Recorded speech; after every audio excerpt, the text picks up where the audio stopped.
Hi, আজি ভিডিওটো মানে অসমৰ মেডিকেল কলেজবোৰ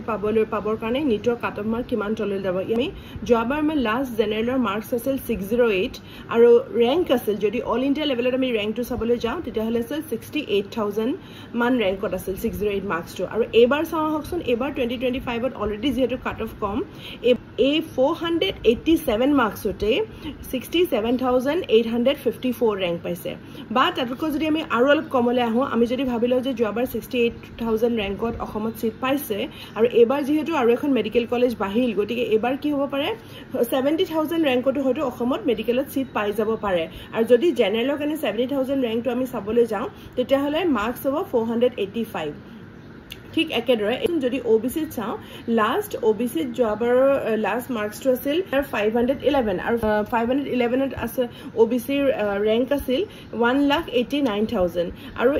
এবাৰ যদি আমি চাও 185000 ৰেংকত মাৰ্কস পাইছে 413 বা তাতকৈ যদি আমি অলপ ওপৰলৈ যাওঁ তেনহয় 170000 ৰেংকত মাৰ্কস পাইছে 421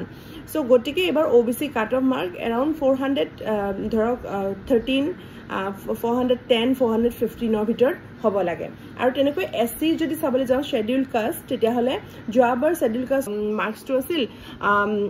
508 508 আৰু তাত ৰেংক আছিল আপোনাৰ 1,94000 আৰু এইবাৰ আছে 1,92,000 ৰেংকটো পাইছে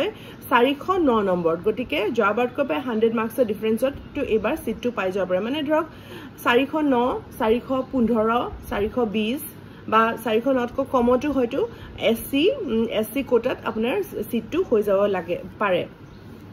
Then ST planes or কাৰণে কি হৈছিল যোৱা বছৰ আছিল 453 মাৰ্কস আৰু ৰেংক আছিল 2,78,000 এবাৰ আমি চাওঁ হকচোন এবাৰ 378 মাৰ্কসতে around 2,60,000 ৰ ৰেংকটো এবাৰ মানে পাইছে গটিকে এবাৰ মেবি এনেকুৱা হ'ব পাৰে যে 3,78 মই কৈছো কিন্তু তাতকৈ কমলৈ হয়তো এবাৰ 360 মানটো হয়তো 60 মান মাৰ্কস দি পাইছে মানে ST planes হিউ হয়তো মেডিকেল কলেজত এবাৰ সিট পাব পাৰে দেন ST hills যোৱাবাৰ আছিল ST hillsৰ কাৰণে 371 আৰু অল ইণ্ডিয়া ৰেংক আছিল around 4,35,000 এবাৰ যদি আমি চাওঁ 3,90,000 তে আপোনাৰ মাৰ্কস আহিছে 311 গটিকে যোৱাবাৰ যেহেতু 4.5 লাখৰ ওপৰ ৰেংকটো মানে ST হিলছে পাইছে এই বছৰ এনেকুৱা হ'ব পাৰে যে ST হিলছৰ মাৰ্কসটো 300 ৰ তললৈ আহিব পাৰে বা 300 মানত থাকিবগৈ এইখিনি আছিল মোৰ আজি আৰু ইয়াতকৈ অলপ ইফাল হ'ব পাৰে কিন্তু এইখিনি হোৱাৰে চান্সেস মানে